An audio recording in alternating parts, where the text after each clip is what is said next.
जय हिंद। देखिए, अभी जो एयरपोर्ट पे जो क्राइसिस देखने को मिल रही है, जिसमें खास तौर पे इंडिगो की 2000 से ज्यादा फ्लाइट अब तक कैंसिल हो चुकी है।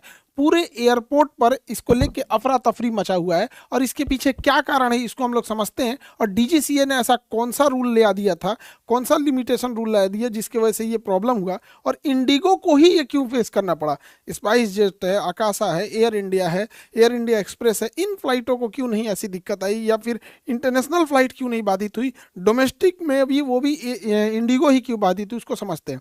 2000 से ज़्यादा फ्लाइटें जब कैंसिल हुई, लगभग 2500 के आसपास फ्लाइट कैंसिल होने की वजह से एयरपोर्ट पर भीड़ लग गई है। एयरपोर्ट पे भीड़ लगने का कारण एक ये भी है कि लोग घर पे बैठे हैं तो उन्हें ये नहीं पता चल रहा है कैंसिल हो गई है। एयरपोर्ट पे आने के बाद पता चल रहा है कि उनकी फ्लाइट कैंसिल है। अगर घर ही बैठे पता चल जाता तो वो लोग एयरपोर्ट पे आते ही नहीं। इससे कि गवर्नमेंट भी प्रेशर में आ गई है। इतना ज़्यादा क्राउड होने की वजह से मिसमैनेजमेंट तो होगा ही, लोग यहीं रह गए, किसी का लगेज चला गया, एयरपोर्ट पे खाना खत्म हो गया, आसपास के होटल के प्राइस बढ़ गए, हवाई जहाज के प्राइस, जो चीज़ का टिकट 8000 था ना, वो 80,000 में चला गया। 1-1 लाख रुपए हो गए हैं फ्लाइट के टिकट, क्योंकि उतने लिमिटेड फ्लाइट है। बाकी फ्लाइटों ने इसका खूब भरपूर इस्तेमाल किया। यहाँ पर इतनी बुरी हालत हो गई है एयरपोर्ट के इस कंजेशन की वजह से, ताकि एयरपोर्ट पे जो लोग बैठे थे वहाँ पर, उनमें क्यों कि ऐसा भी था कि किसी का किसी दूसरे शहर में कोई डेथ कर गया, किसी का रिलेटिव डेथ कर गया, कोई जा रहा है अंतिम दर्शन के लिए कि एक बार देख ले, किसी का भाई है, पिता है।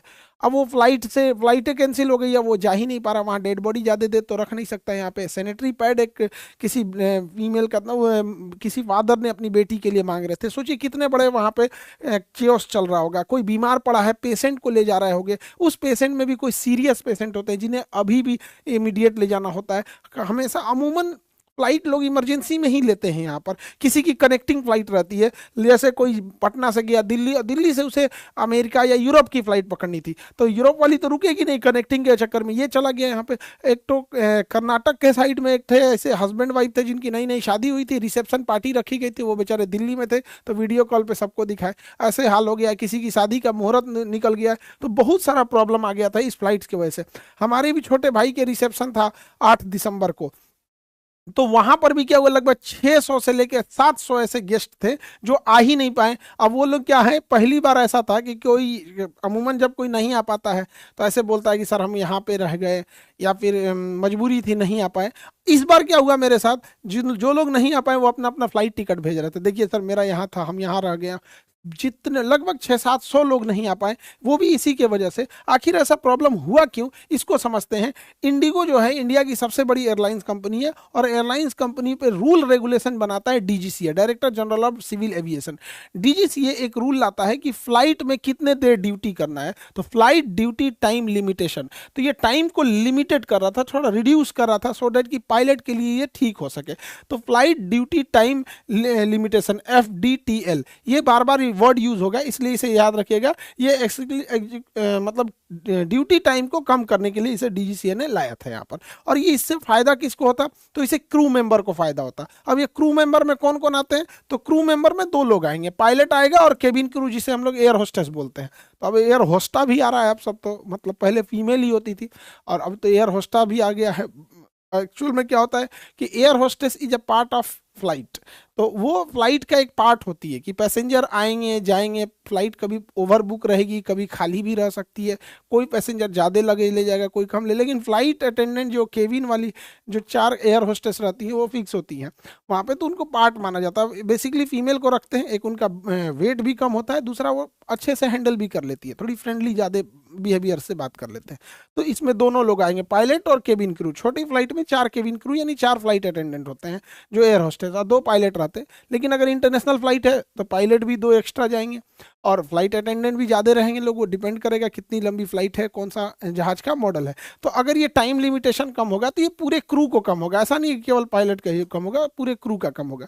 इसमें कहा गया कि पायलट के लिए जो फ्लाइंग टाइम है, फ्लाइट टाइम है, फ्लाइट की ड्यूटी है, वो 8 घंटे फिक्स कर दी जाएगी। 8 घंटे फिक्स। ये फ्लाइट टाइम कैसे काउंट किया जाता है, जैसे ही पायलट इंजन चालू करता है वहां से काउंट होता है फ्लाइट टाइम।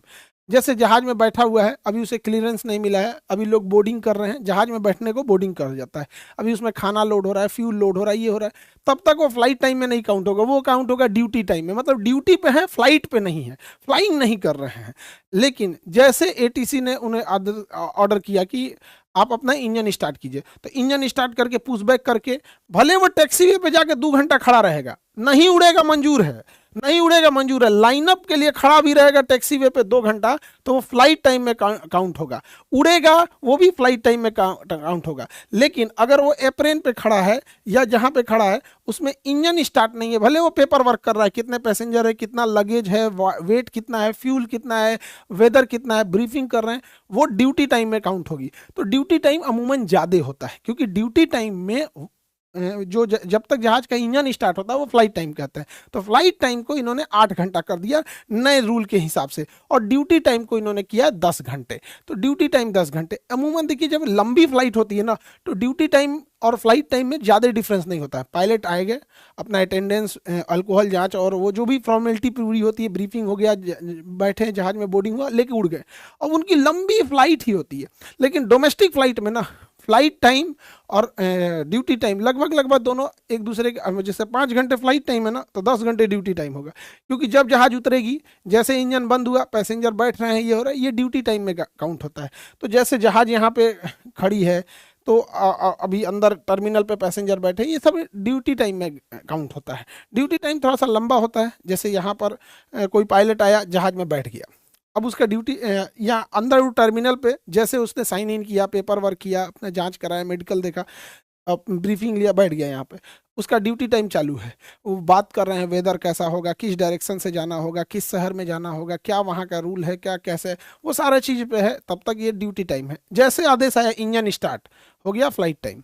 अब पुश बैक हो रहा है, वापस ले जाएगा अपना यहाँ पे टैक्सी वे होते हुए, सारा उसका फ्लाइट टाइम में हो रहा है। तो बेसिकली फ्लाइट टाइम हो गया 8 घंटे, ड्यूटी टाइम हो गया 10 घंटे। इसको रिस्ट्रिक्ट किया गया, ये पायलट के लिए जरूरी भी है। 8 घंटा से ज़्यादा पायलट से ज़्यादा काम ही क्या कराएंगे, क्योंकि उसको उसका काम जो होता है ना पायलट का, बहुत ही हाई प्रिसीजन और कंसंट्रेशन का काम होता है। इतना ज़्यादा उस पर वर्कलोड नहीं देना चाहिए।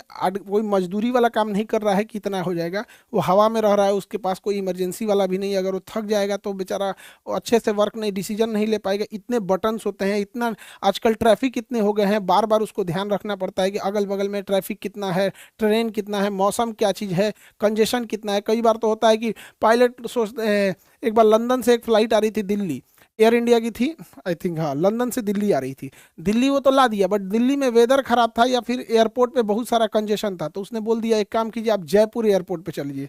वो पायलट लंदन से दिल्ली आते में इतने थक गए थे कि जयपुर जहाज उतार दिए। उसके बाद जब उनको क्लियरेंस मिला कि वापस लाइए दिल्ली, तो उन्होंने कहा अब हम नहीं ले जा पाएंगे।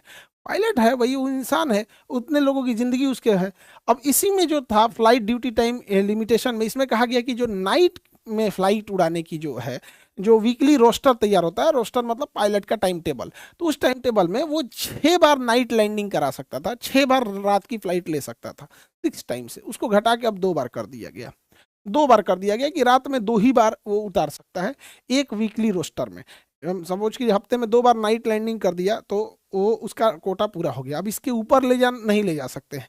अब यहीं पे आ जाती है पायलट की शॉर्टेज।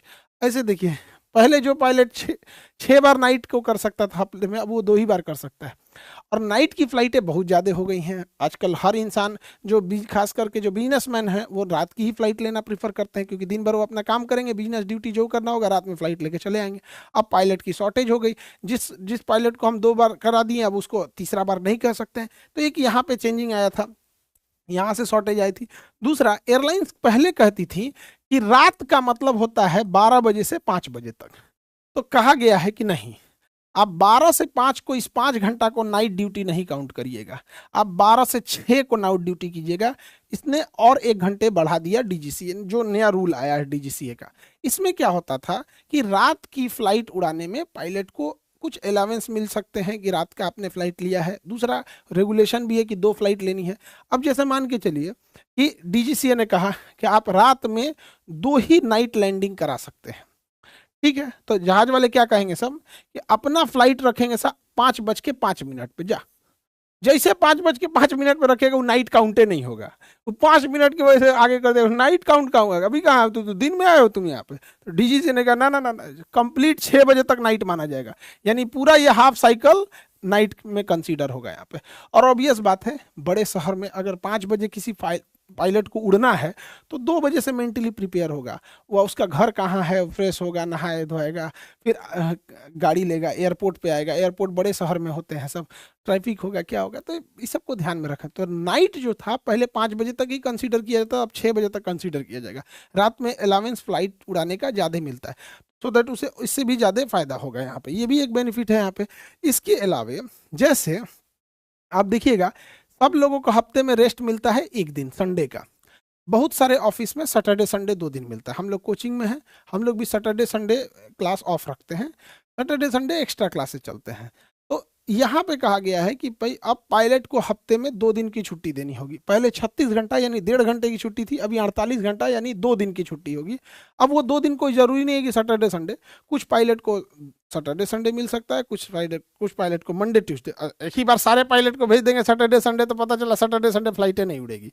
वो रोस्टर बाई रोस्टर बांट दिया जाएगा कि किसको कितनी फ्लाइट उड़ानी है। साथ में एक और कहा गया है कि जो रेस्ट का 2 दिन है, रेस्ट का 2 दिन है वो अलग काउंट होता है और लीव का 2 दिन अलग काउंट होता है। सपोज कीजिए कि पायलट फटीक मतलब बीमार पड़ गया, अब वो रेस्ट किया है 48 घंटा अलग है, बीमार पड़ गया, थकान हो गया, उसका सर दर्द कर रहा है, कुछ भी प्रॉब्लम है, तो वो उसने कह दिया कि भैया हम 2 दिन नहीं आएंगे, तो ये 2 दिन उसका छुट्टी में।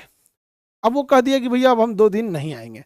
सपोज कीजिए कि उसने कहा कि 2 दिन नहीं आएंगे, तो थर्सडे फ्राइडे उसने कह दिया कि हम 2 दिन नहीं आएंगे, तो कंपनी कहेगी कि ठीक है सैटरडे संडे आओ। तो कई बार ऐसा क्या होता है कि किसी पायलट का सपोज कीजिए कि सैटरडे संडे ऑफ दिया गया है, उसका रेस्ट टाइम दिया गया है, और उसने क्या किया थर्सडे फ्राइडे छुट्टी ले लिया फटीक होने की वजह से। तो ऐसा कंपनी नहीं कह सकती कि भैया तुमने तो 2 दिन छुट्टी ले ही लिया, अब तुम अपने रेस्ट वाले टाइम पे भी आ जाओ क्योंकि पायलट की कमी है। ऐसा नहीं होगा। जो उसका रेस्ट वाला टाइम है वो रेस्ट वाला ही टाइम रहेगा, उसमें वो बीमार है या नहीं है।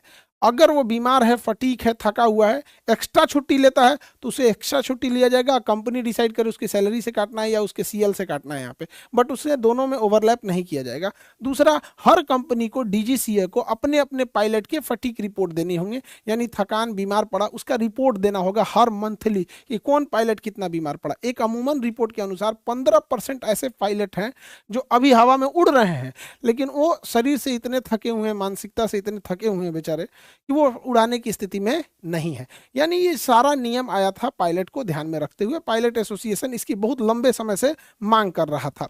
इसको कोर्ट के कहने पर लागू किया गया। टोटल 22 प्रावधान थे, 22 प्रावधान में से 15 प्रावधानों को जुलाई में लागू किया गया। तो 22 में से 15 को जुलाई में लागू किया गया। जो ज्यादा टफ थे 7 प्रावधान जो थे उसे नवंबर में लागू किया गया। जैसे ही नवंबर में लागू हुआ, नाइट ड्यूटी वाला यहाँ पर पूरा कियोस क्रिएट हो गया, पूरा तरह से अस्त व्यस्त हो गया यहाँ पर। अब देखते हैं गवर्नमेंट का क्या कहना है।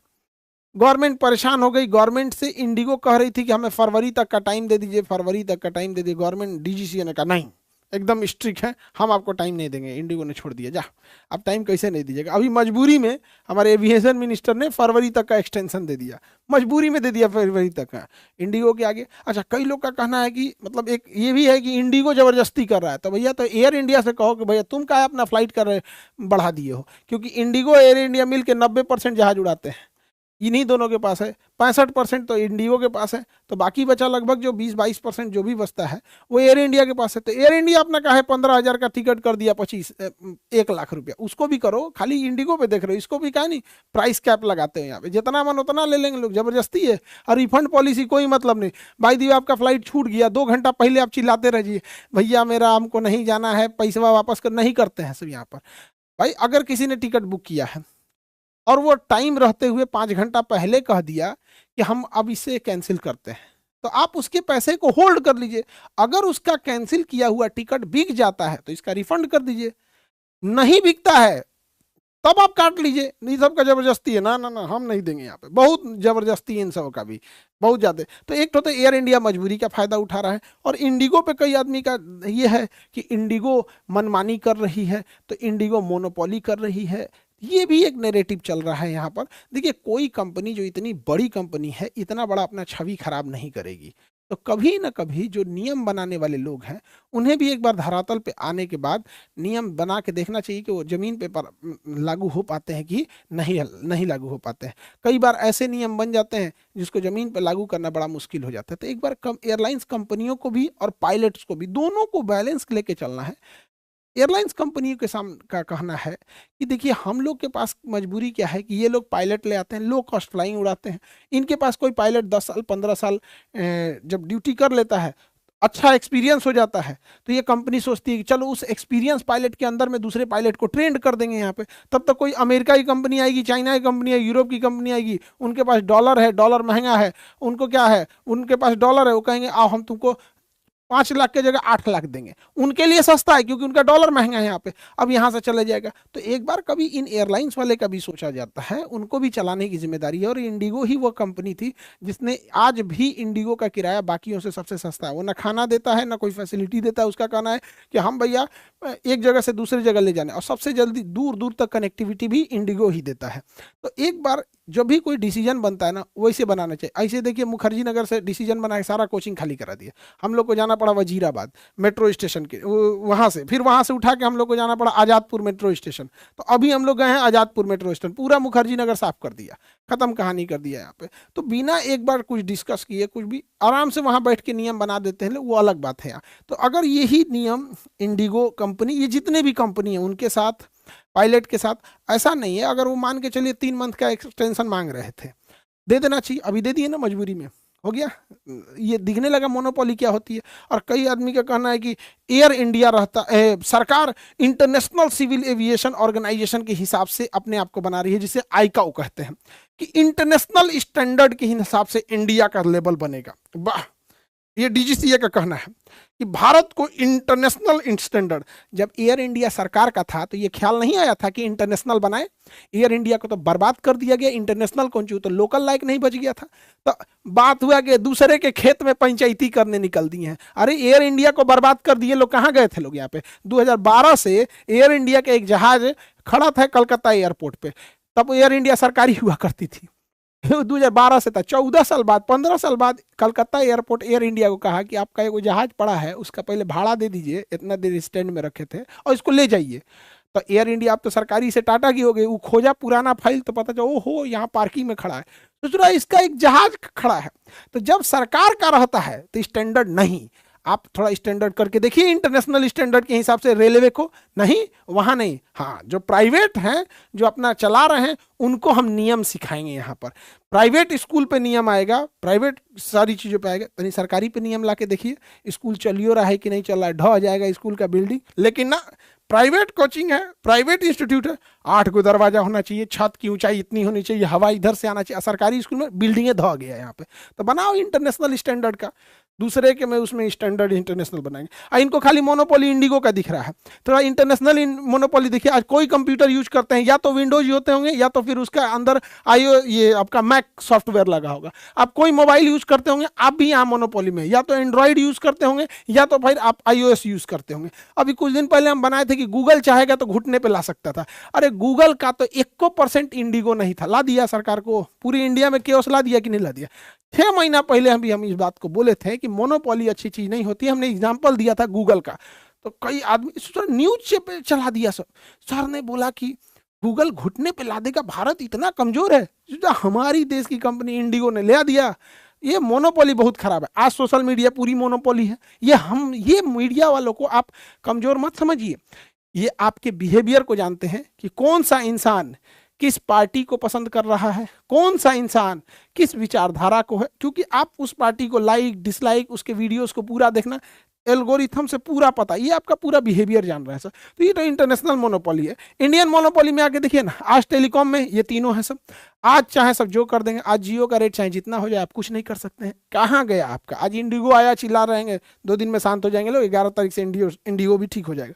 आज देखिए ऑनलाइन मार्केटिंग में अमेजॉन, फ्लिपकार्ट, मीशो, इन्हीं का दबदबा है। कल को ये नौटंकी करेंगे फिर हम लोग चिल्ला के शांत हो जाएंगे। ऐसा थोड़ी कि एक ही मोनोपोली है। जितने भी आप देखेंगे बंदरगाह, वो बंदरगाह में या तो अडानी कंट्रोल कर रहा है या तो जीएसडब्ल्यू कंट्रोल कर रहा है। मेजोरिटी बंदरगाह यही दोनों कंट्रोल कर रहे हैं। कल को ये भी बंदरगाह कहेंगे कि भाई हमारे यहाँ जहाज लगाने के लिए 1 करोड़ लेंगे, लाओ, अब नहीं तो तुम पानी में खड़ा करो। अब जैसे एयरपोर्ट है, एयरपोर्ट को या तो अडानी कंट्रोल कर रहा है तो जीएमआर, जितने बड़े एयरपोर्ट है या तो अडानी के पास है या तो जीएमआर के पास है। जैसे दिल्ली एयरपोर्ट जीएमआर के पास है, अडानी, मुंबई एयरपोर्ट अडानी के पास है। इन सब का भी अलग है, सब अपने अपने एक भाई, ये इन लोग का भी, इनके भी मोनोपोली पे कोई ध्यान नहीं दे रही। ये वही जीएमआर ग्रुप है जिसने 20 सालों तक नोएडा इंटरनेशनल एयरपोर्ट नहीं बनने दिया।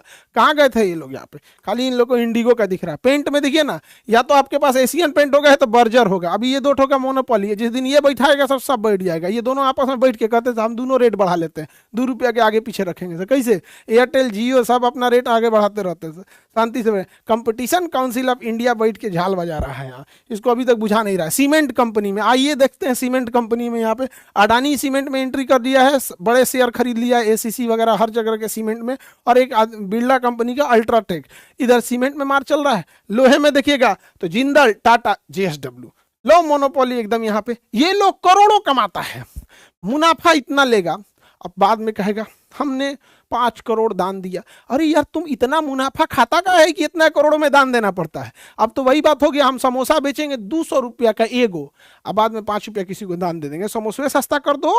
हम लोग भी पढ़ाने आए थे, वही होता कि 2 लाख रुपया फीस लेते हैं और बच्चों को बैठा के चाय नाश्ता कराते। कुछ नहीं कराते हम लोग चाय नाश्ता, हाँ 2 लाख रुपया फीस नहीं लेते हैं और ना किसी को लेने देते हैं। आज भी सबसे सस्ता करा दिए और करते भी इस चीज़ को। तो ये कॉम्पिटिशन काउंसिल ऑफ इंडिया को देखना है, उसको तो पता नहीं है कि काम क्या है उसका यहाँ पे। अब देखिए ओला, उबर और रैपिडो, इनका कब रेट बढ़ेगा कब रेट घटेगा आपको कुछ नहीं पता। ड्राइवर परेशान, कस्टमर परेशान, जाइएगा इमरजेंसी में कैंसिल मार के भाग जाएगा, फिर आप ही को ब्लॉक मार देगा। यही आप ऑनलाइन टिकट बुक कीजिए, ये 2 ठो घूम रहा होगा सब, यही आपको मिलने वाला make my trip, go I be go. यहाँ वैसे आप खाना ऑर्डर कीजिए, स्विगी, जोमेटो, एक के बार में मंगाइए तुरंत, बिग बास्केट, ब्लिंकिट, जेप्टो, यही सब चल रहा है सब। तो हमारे यहाँ जब कोई घटना हो जाती है, ओ माय गॉड इंडिगो का मोनोपोली, मोनोपोली। अभी तक नहीं दिख रहा था मोनोपोली, अभी भी नहीं दिख रहा। ये काम एक देश के सामान्य नागरिक का नहीं है, वो अपना परिवार चलाने में, पढ़ने में, समाज दायित्व तो देखने में व्यस्त है। यह काम गवर्नमेंट के कंपटीशन काउंसिल ऑफ इंडिया का था, सीसीआई को देखना है यहाँ पे ये सब चीज़ों को, उसको बुझाइए नहीं रहा है। हम लोग क्या कर सकते हैं इसमें? अब पाकिस्तान की देखिए हवाई जहाज की बात आई तो ये बाला की भी चर्चा कर देते हैं। ये गया आईएमएफ से लोन मांगने के लिए, तो आईएमएफ से कहा कि हमको पैसा चाहिए, हमको कर्जा का कर्जा उतारना है। तो आईएमएफ ने कहा एक काम करो, पहले तुम तो एकदम बर्बाद हो रहे हो, तुम्हारा एक एयरलाइंस है पाकिस्तान इंटरनेशनल एयरलाइन पीआईए, तो कहा कि पीआईए जहाज जो है पीआईए इसको बेच दो, इसको बेच दो, बिना मतलब का, तुम्हारा फायदा नहीं हो रहा है, इसमें आधे पायलट फर्जी हैं सब और कोई इसमें बैठना नहीं चाह रहा है। जैसे सरकार का एयर इंडिया घाटा में चल रहा था तो एयर इंडिया ने बुलाया, कौन खरीदेगा इसको? टाटा खरीद के लेके चला गया। फायदा मुनाफा टाटा समझे, सरकार को एक मुश्त किराया पैसा मिल गया। इस जहाज को बेचने की, पूरी एयरलाइंस को बेचने की बात थी। तो इसमें ना हाई मोनिरवा का कंपनी भी आके बोली लगाया था, फौजी फर्टिलाइजर कंपनी लिमिटेड, हाई मोनिरवा ई पहलगाम हमला कराने वाला, ई चोट्टा, ऐसा हम लोग यहाँ ना बैंड पाती में आता है सब। दुकाई तो थरिया लोटा लगे ले, कौन लड़ाई लड़ा रे तू आज तो कहीं कुल टांग ले ले। 1971 तुम्हारा याद है 93,000 सैनिक सरेंडर किया था, तो हमको लगता है सबके याद में लगाया है, एक वही दुका टंग ले तो ये लगाया।